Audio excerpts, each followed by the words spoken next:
YouTube channel परीक्षा सहपाठी में आप सभी का हार्दिक स्वागत है। Good evening to all of you. मैं रितु।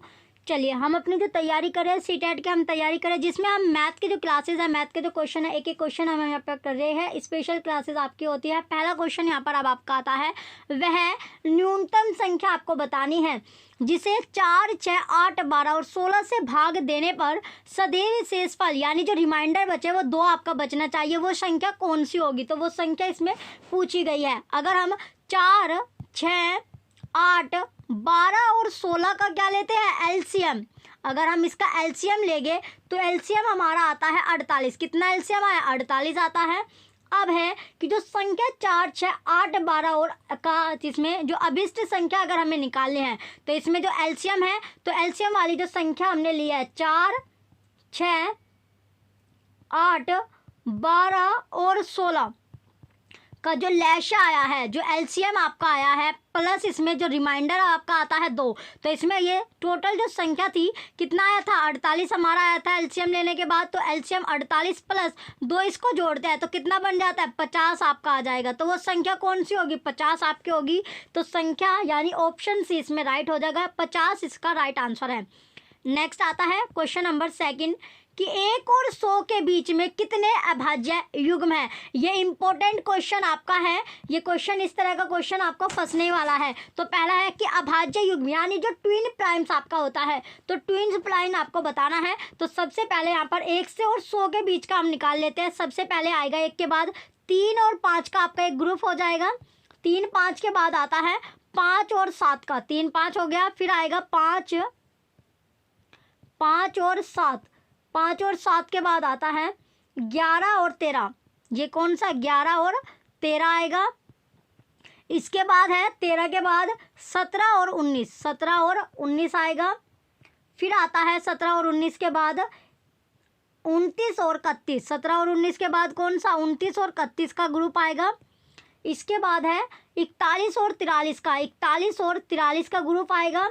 देन आता है 59 और 61 का। 59 और 61 का आएगा।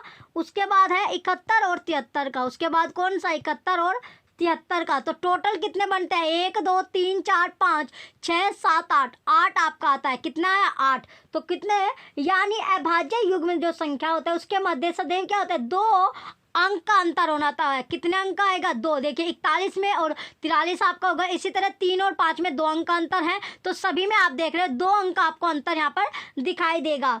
तो जो आप तो इसमें जो अभाज्य युग्म होता है उसमें 2 अंक का अंतर आपका हमेशा रहता है। तो टोटल 8 संख्या आपकी है। तो ऑप्शन बी इसमें राइट हो जाएगा।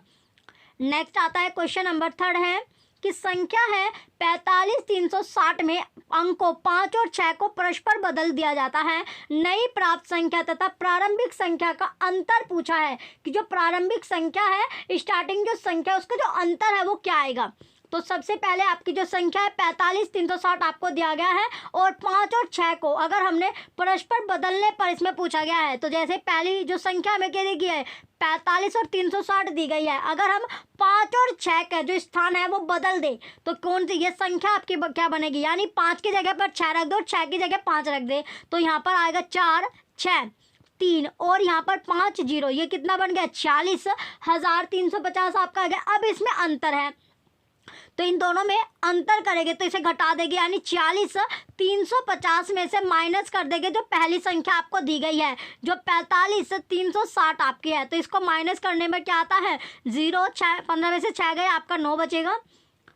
फिर आपका आता है यहाँ पर 12। 12 में से 3 गए तो 12 में से 3 जाने पर 9 आपका बचेगा। यहाँ पर 5 आपका है तो ये आपका 990 आएगा। तो 990 कौन सा ऑप्शन में है? ऑप्शन बी में। तो ऑप्शन बी ही इसमें राइट आंसर हो जाएगा। चलिए नेक्स्ट आता है क्वेश्चन नंबर 4 है कि 100 को 1/2 से भाग देकर 30 जोड़िए। परिणाम में से 45, फिर आपको जो रिजल्ट आएगा उसमें से 45 आपको माइनस कर देना है। तो आप क्या प्राप्त करते हैं? तो इसमें जो आपको प्राप्त होगा इसके बाद वो पूछा गया है। तो सबसे पहले क्या करना है हमें? 100 जो दिया गया है तो 100 को जब हमें भाग करेंगे किससे? 1/2 से। तो 1/2 से भाग करना है, फिर इसमें 30 हमें जोड़ देना है और फिर माइनस के 45 यहाँ पर कर देना है। तो अब आएगा आगे हम इसको करेंगे, ये इसकी मल्टीप्लाई हो जाएगी यानी 100 गुना 2 आपका ये हो जाएगा 100 गुना 2 प्लस के 30 माइनस के 45। तो 100 गुना 2 कितना होता है? 200 200 प्लस 30 आपका है माइनस के 45, तो 230 आपका हो जाएगा। 200 में 30 जोड़ेंगे 230 हो गया, माइनस के 45। तो 230 में से जब 45 चले जाएगा तो कितना बचेगा, 185 आपका बचेगा। तो 185 कौन से ऑप्शन में दिया गया है, ऑप्शन सी में, तो ऑप्शन सी ही राइट आंसर हो जाएगा। चलिए नेक्स्ट क्वेश्चन की ओर बढ़ते हैं। अगला क्वेश्चन है क्वेश्चन नंबर 5। यदि एक 7 अंक की संख्या यानी 7 अंकों की एक संख्या दी गई है जो आपकी है 34 पी 506, तो संख्या 11 से विभाज्य है, तो पी बराबर है। तो ये संख्या क्या है, 11 से विभाज्य आपकी हो रही है, तो पी बराबर है, यानी पी किसके बराबर होगा ये इसमें पूछा गया है। तो अगर 11 से जो विभाज्य यानी 11 से कोई संख्या विभाज्य होती है तो उसमें क्या होता है, जो कोई भी संख्या होती है तो उसके जो सम होता है, तो यानी इवन आपका होता है, जो सम स्थान होते हैं इवन आपका होता है, वहाँ पर उपस्थित अंकों का योगफल, और जो विषम स्थानों पर जो उपस्थित अंक है संख्या होते हैं उनका योगफल का अंतर क्या हो, या तो शून्य होना चाहिए, यानी जो उनमें डिफरेंस आना चाहिए वो शून्य आना चाहिए। तो ये 11 का गुणज आपका होता है, तो वो 11 से आपकी भाज्य हो जाएगी। तो कैसे, सबसे पहले ये आपको संख्या दी गई है 3 4 6 पी 504 आपकी है। तो एक बार सम संख्या इसमें देख ले, सम संख्या और इवन संख्या, जो आपकी सम और जो आपकी ओड होती है इवन और ओड में, तो सम संख्या आपकी होती है 2 4 6 8, और जो आपकी ओड वाली होती है विषम जो होते हैं 3 1 3 5 7 और 9 आपकी इवन रहती है। तो इसमें चलिए अब इसमें अंतर निकालते हैं। तो सबसे पहले जो सम संख्या आपकी आएगी, यहाँ पर सम संख्या यहाँ पर निकाल लेते हैं। तो सम संख्या कौन सी होगी, तो इसमें 11 से, तो इसमें जो विषम स्थानों पर अंकों का यो अंतर शून्य आपका होना चाहिए। तो इसमें यह हो जाएगा 3, सबसे पहले हमने ले लिया 3 प्लस के 6, ये आपकी प्लस 5, यानी इसका 1 2 3 4 5 6 और 7 संख्या आपकी है, कितनी 7। तो यहाँ पर इवन वाली जो जिसमें आपको नंबर नहीं देख रहे, इनका जो पोजीशन है जो यहाँ पर आपका, यानी 1 2 3 4 5 करके इनको नंबरिंग देनी है, देन हमें उस नंबरिंग के अकॉर्डिंग अपनी संख्या लेनी है। तो सबसे पहले यानी 1 के स्थान पर 3 आपका आया है, 3 के स्थान पर 6 है, फिर 5 के स्थान पर आपका 5 दिया गया है, और 7 के स्थान पर क्या है 4 आपका है। इसमें ये आपकी कौन सी संख्या ली गई है, ये आपकी विषम संख्या ली गई है जो ओड नंबर आपका होता है। अब इसमें से माइनस करना है हमें इवन जो हमारी सम संख्या होती है। तो सम संख्या कौन सी है, जैसे 2 के स्थान पर यानी 2 की पोजीशन पर 4 आपका दिया गया, 4 की पोजीशन पर पी है, और 6 की पोजीशन पर 0 आपका आया है, ये आपने ले लिया। अब है कि 6 और 3 9 होता है, और 9 और 5 कितना होता है आपका, 9 5 14, और 14 और 4 18 आपका हो जाएगा। 18 में से माइनस करना है 4p को, कितना 18 में से माइनस करना है 4p को, 4 प्लस p आपका है, तो इसमें ये आपका हो जाएगा। तो 18 में से जब आपका, तो यहाँ पर ये आपका हो जाएगा। अब इसमें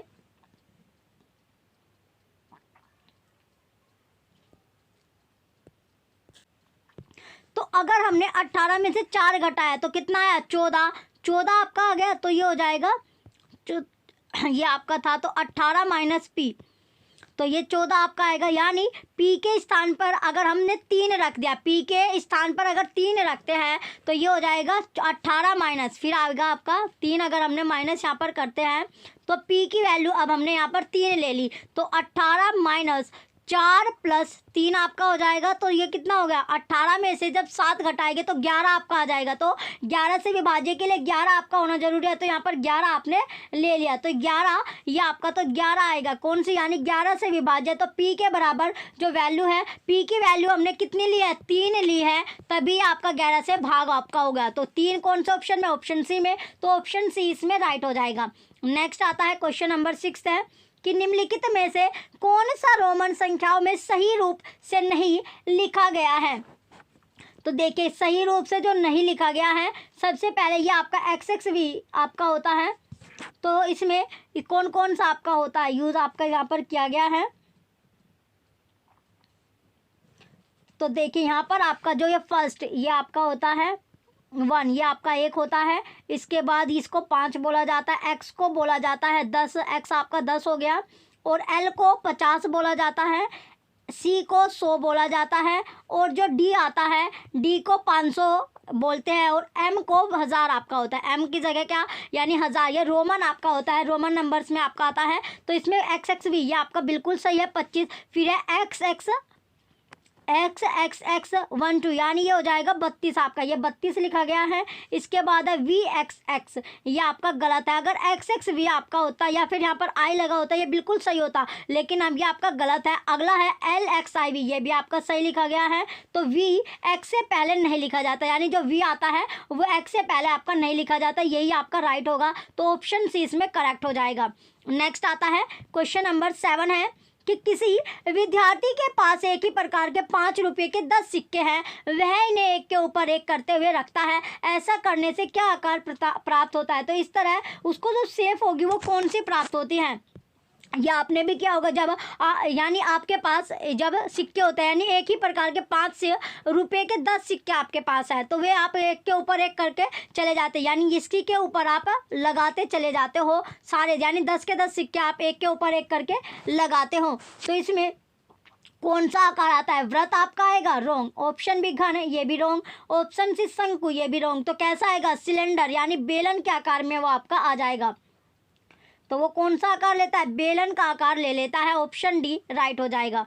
नेक्स्ट आता है क्वेश्चन नंबर 8, एक त्रिभुज आधार वाले पिरामिड में कितने किनारे होते हैं। तो कितने जो किनारे हैं वो इसमें पूछे है, किनारे को बोला जाता है एजिज। तो कितने किनारे होते हैं, तो कोई भी जो त्रिभुज आपका होता है, त्रिभुजीय आधार वाला जो पिरामिड होता है उसमें 4 कितने फलक होते हैं, 4 आपके फलक रहते हैं और 6 किनारे होते हैं। कितने किनारे होते हैं, 6 उसमें किनारे होते हैं और 4 उसमें कोने बनते हैं। कोने यानी कोण जो होते हैं, कोने 4 उसमें बनते हैं। तो फॉर्मूले के अकॉर्डिंग अगर हम फॉर्मूला देखें तो किसी त्रिभुजाकार जो आधार वाले प्रिज्म में कुल कोनों की संख्या, तो कोनों की संख्या कैसे, यानी वो निकलेगा आपका आधार में भुजा, आधार जो होता है उसमें भुजा गुना 2। तो कितना, आधार में जो भुजा है वो कितनी आई, वो है आपकी 3 गुना 2। तो कितनी आ जाएगी, 3 और 2 6 आपका हो जाएगा। तो इसके अलावा कुल पृष्ठों की जो संख्या है, आधारों में भुजाओं की संख्या +1 तथा कुल कोनों की संख्या आधार में भुजाओं की संख्या +1 आपका होता है। तो इसमें कितना आंसर आएगा, 6 आपका आएगा। ऑप्शन सी राइट हो जाएगा। नेक्स्ट आता है क्वेश्चन नंबर 9 कि 130 डिग्री के कोण संपूरक कोण है। कैसा, यानी सप्लीमेंट्री जो एंगल बनता है संपूरक कोण आपका है।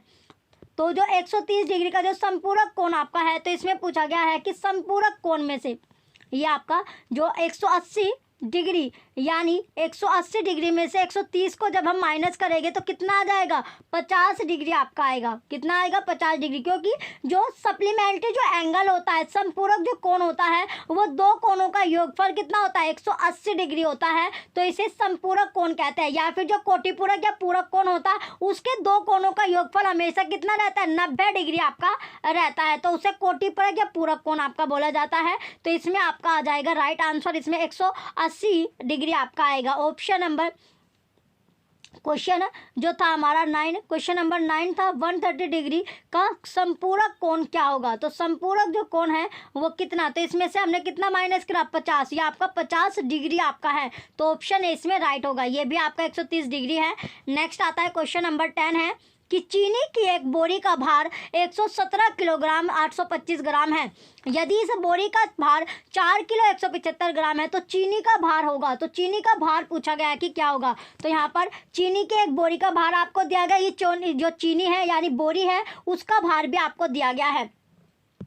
तो अब चीनी का भार इसमें पूछा गया है, तो चीनी का भार निकालने के लिए हमें क्या करना होगा, चीनी का भार निकालने के लिए हमें,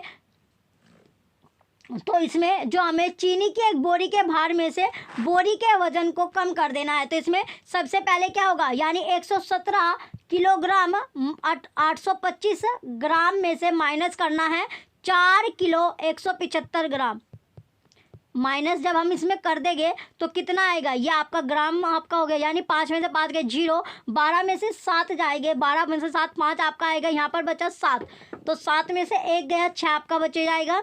फिर आपका 1 किलोग्राम का किलोग्राम आपका आएगा, 117 में से 4 जाता है तो कितना आएगा 113, तो कितना आंसर आया 113 किलोग्राम 650 ग्राम। तो कौन सा ऑप्शन में आपको दिया गया है, ऑप्शन 113 किलोग्राम 650 ग्राम जो है ये आपको ऑप्शन बी में दिया गया, ऑप्शन बी ही राइट हो जाएगा। नेक्स्ट आता है क्वेश्चन नंबर 11 है कि 62 वर्ष 12 माह माइनस 19 वर्ष 23 माह बराबर है, तो ये किसके बराबर आपका होगा। तो इसमें सबसे पहले जो 62 वर्ष 12 महीने माइनस करना है हमें इसमें कि 62 वर्ष में 12 महीने माइनस कर देने हैं 20 वर्ष 11 माह, कितने देखिए ये आपका दिया गया, इसमें ये आपका क्वेश्चन है तो बराबर इसमें पूछा गया है। अगर हमने 23 माह आपको दिया गया है तो 23 माह है तो 23 महीने आपका हो इसमें दिया गया है, तो 23 माह एक साल में कितने यानी 12 आपके होते हैं, तो 12 हमने यहाँ पर एक साल बढ़ा दी तो ये 20 साल कर दी, यहाँ पर 20 वर्ष कर दिए, और जो महीने रख दिए वो 11 महीने इसमें रख दिए, तो 11 माह आपके रख दिए गए।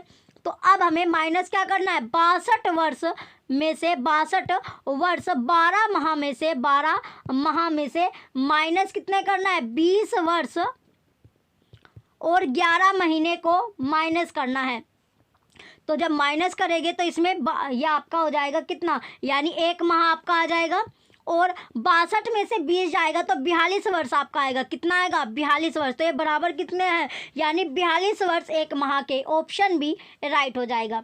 नेक्स्ट आता है क्वेश्चन नंबर 12 कि जो मेरी माँ है उसके पास लंबाई जो है यानी मेरी माँ के पास लंबाई 16 मीटर और चौड़ाई 9 मीटर का एक आयताकार भूखंड है, वह इसके बदले में समान क्षेत्रफल का एक वर्गाकार भूखंड लेना चाहती है, इसे नए भूखंड का परिमाप क्या होगा। तो इसमें जो नया भूखंड है उसका परिमाप आपसे पूछा गया है, परिमाप आपको मेजर करना है। तो आयताकार जो भूखंड की जो लंबाई है वो 16 मीटर है, चौड़ाई इसमें 9 मीटर आपको दिया गया, ये लेंथ हो गई, ये ब्रेथ हो गई। इसके बाद जो समान क्षेत्रफल का जो वर्गाकार भूखंड के लिए क्या करेंगे, तो सबसे पहले जो आयताकार भूखंड का जो क्षेत्रफल है किसका, जो आयताकार भूखंड का क्षेत्रफल और वर्गाकार इक्वल होगा वर्गाकार भूखंड का क्षेत्रफल, तो इसे निकालने के लिए ये हो जाएगा लंबाई गुना चौड़ाई, लंबाई गुना चौड़ाई हो गया इक्वल होता है आपका बराबर यानी भुजा का स्क्वायर, किसका जो भुजा है उसका स्क्वायर। तो लंबाई 16 है, चौड़ाई 9 आपको दी गई है, तो भुजा का स्क्वायर, तो भुजा का क्या करना है स्क्वायर आपको कर देना है। अब जो भुजा होगी वो आपने इस साइड रख लिया, अब आपका हो गया ये 16 यानी रूट में 16 गुना 9 आपका हो जाएगा, तो ये आ जाएगा 4 चौक 16 3 तिया 9, तो 4 गुना 3 आपका आएगा, ये हो जाएगा 12 मीटर, कितने मीटर 12। तो अब निकालना है वर्गाकार भूखंड का परिमाप, तो वर्गाकार भूखंड का जब परिमाप निकालेंगे ये हो जाएगा 4 गुना भुजा, तो भुजा कितनी आई है 12, 4 गुना 12 तो 12 चौक 48, तो कितना आ जाएगा 48 मीटर आपका आ जाएगा, तो 48 मीटर ऑप्शन डी में है, ऑप्शन डी ही राइट हो जाएगा। नेक्स्ट आता है क्वेश्चन नंबर 13 है, पैटर्न आपको दिया गया है, तो पैटर्न ये है, तो इसमें ये आपका पैटर्न है, तो इसमें लुप्त संख्याएं पूछी गई है कि जो क्रमशः है, जैसे इसमें दिया गया एक का स्क्वायर करते हैं प्लस 2 का स्क्वायर प्लस 2 का स्क्वायर करा, तो यहाँ पर क्या यानी आगे आया 3 का स्क्वायर, आगे जो दिया गया है वो इक्वल हो जाएगा 3 के स्क्वायर का, फिर दिया गया है 2 का स्क्वायर लिया 3 का स्क्वायर प्लस 6 का स्क्वायर लेते हैं तो ये 7 का स्क्वायर आपका है, फिर है 3 स्क्वायर लिया 4 का स्क्वायर लिया फिर 12 का स्क्वायर लेते हैं ये 13 का स्क्वायर दिया गया, तो आगे ये आपका है, इसके बाद 1 2 2 आपका फिर 2 3 और 6 आपका हो जाएगा, ठीक है। इसके बाद 3 का स्क्वायर ले 4 का स्क्वायर ले 12 का स्क्वायर फिर 13 का स्क्वायर हो गया, फिर 4 का जो स्क्वायर हम लेते हैं 4 का स्क्वायर लिया फिर लिया हमने ये 4 का स्क्वायर हो जाएगा, इसके बाद है 5 का स्क्वायर, किसका स्क्वायर लेंगे 5 का स्क्वायर लेंगे प्लस 5 के स्क्वायर के बाद देखिए यहाँ पर 2 यहाँ पर जो है 5 का स्क्वायर ले लिया, यानी यहाँ पर आपका पहले था 5 का स्क्वायर जो होता है, यानी इसमें जो आपने लिया पे सबसे पहले 1 का स्क्वायर लिया फिर 2 का स्क्वायर लिया फिर 2 का स्क्वायर लिया गया है फिर 3 का स्क्वायर आपका होगा फिर 2 का लिया 3 का लिया और 3 दूनी 6 आपका होता है।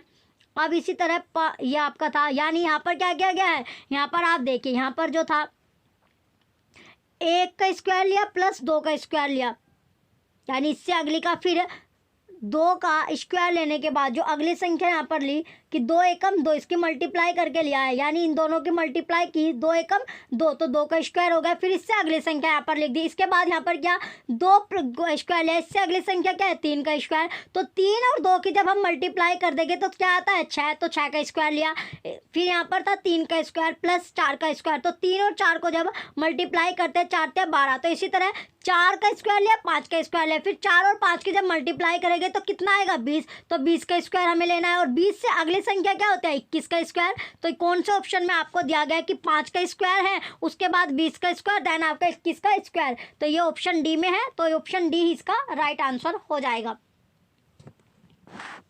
राइट आंसर आपका हो गया। अब चलते हैं नेक्स्ट क्वेश्चन की ओर। क्वेश्चन नंबर 14 है कि एक विशेष वर्ष में किसी कंपनी का वार्षिक व्यय नीचे दिया गया है। नीचे आपको दिया गया, जैसे मद है, व्यय करोड़ों में आपका दिया गया, जैसे सैलरी होगी, वेतन जो होता है 65 है, विज्ञापन है 10, मशीनरी 85, बिजली और पानी 15, परिवहन जो है 25 और अन्य क्या है 30 आपका है, यह आपको दिया गया। अब इसके बाद जो क्वेश्चन यहाँ पर बनता है, यदि उपयुक्त सूचना को एक दंड आलेख द्वारा 10 करोड़ एक बराबर आपका 1 सेंटीमीटर स्केल लेकर निरूपित किया जाता है तो मशीनरी और परिवहन के दंडों की लंबाइयों का अंतर पूछा गया है। तो 10 करोड़ बराबर 10 करोड़ बराबर क्या है 1 सेंटीमीटर आपको दिया गया है, 1 सेंटीमीटर आपको दिया गया है। तो 1 करोड़ के बराबर 1 करोड़ बराबर हो जाएगा 1/10 सेंटीमीटर आपका हो गया। तो मशीनरी की दंड की लंबाई इसमें, तो मशीनरी की दंड की लंबाई, अगर जो मशीनरी है उसकी दंड की जो लंबाई है वो निकालेंगे तो ये हो जाएगा 1/10 गुना 85, तो ये आ जाएगा 8.5 सेंटीमीटर। इसके बाद परिवहन का निकालना है। अगर परिवहन की दंड की लंबाई निकालेंगे तो 1/10 गुना 25, तो ये कितना आ जाएगा 2.5 सेंटीमीटर आपका आ जाएगा। फिर लंबाई में अभियंश अंतर भी पूछा गया है, तो 8.5 में से माइनस के 2.5 हम घटा देंगे तो कितना आएगा, ये आता है 6 सेंटीमीटर। कितना आया 6 सेंटीमीटर, और यही आपका राइट आंसर हो जाएगा। तो ऑप्शन डी राइट होगा, 6 सेंटीमीटर इसका करेक्ट आंसर है।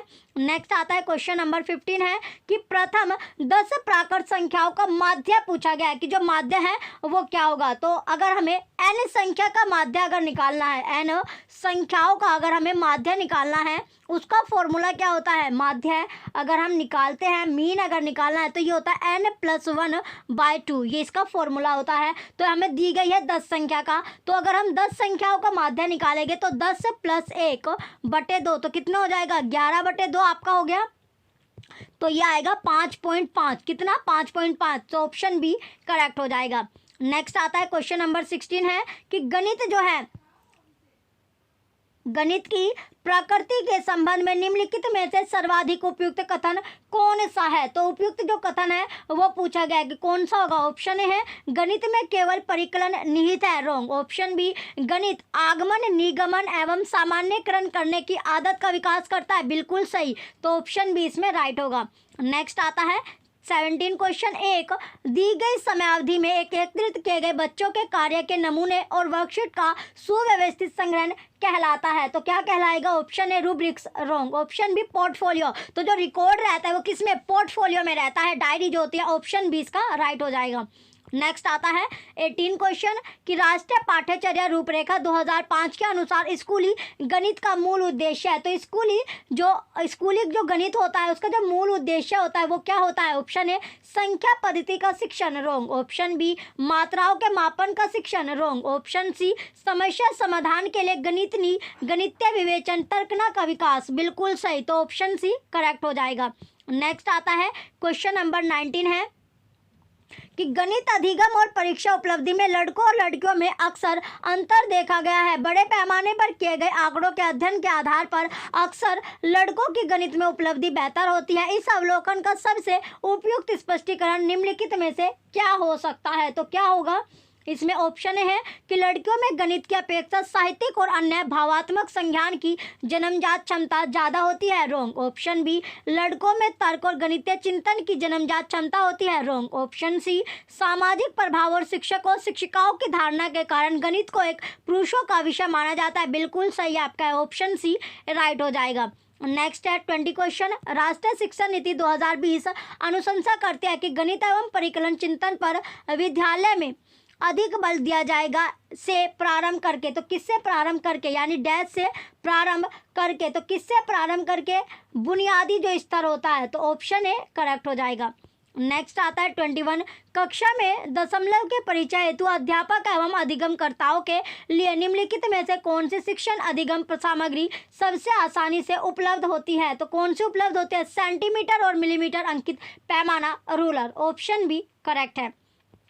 नेक्स्ट आता है 22 क्वेश्चन कि मानक संदर्भित परीक्षण के बारे में निम्नलिखित में से कौन सा सत्य नहीं है, तो जो सत्य नहीं होगा ट्रू नहीं है, ऑप्शन ए इसका उपयोग नैदानिक परीक्षण में किया जाता है, रॉन्ग, तो यही आपका ऑप्शन ए करेक्ट हो जाएगा।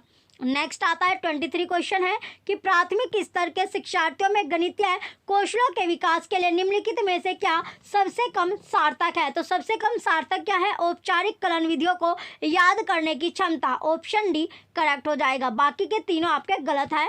नेक्स्ट आता है क्वेश्चन नंबर 24 कि राष्ट्रीय पाठ्यचर्या रूपरेखा 2005 के अनुसार प्राथमिक स्कूली गणित को डैश होना चाहिए, तो क्या होना चाहिए, ऑप्शन ए मेमोरी जो स्मृति अभिमुख, रॉन्ग, ऑप्शन बी गतिविधि अभिमुख, बिल्कुल सही, यानी एक्टिविटी ओरिएंटेड होना चाहिए, ऑप्शन बी राइट हो जाएगा। नेक्स्ट है 25 कि कक्षा 5 के बच्चे को जब 23 + 17 जोड़ने के लिए कहा जाता है तो वह तुरंत 40 उत्तर लिखता है, वह पहले 17 + 3 20 जोड़ती है या फिर बचे हुए 20 को जोड़कर 40 उत्तर बताती है। निम्नलिखित में से कौन सी तकनीक का उपयोग बच्चे या बच्ची द्वारा किया जाता है, तो कौन सी तकनीक का, ऑप्शन ए सहचारिता द्वारा जोड़ना, रॉन्ग, ऑप्शन बी अनुमान से जोड़ना, रॉन्ग, ऑप्शन सी अपघटन तथा 10 पूर्ण करके जोड़ना, बिल्कुल सही, तो ऑप्शन सी राइट हो जाएगा।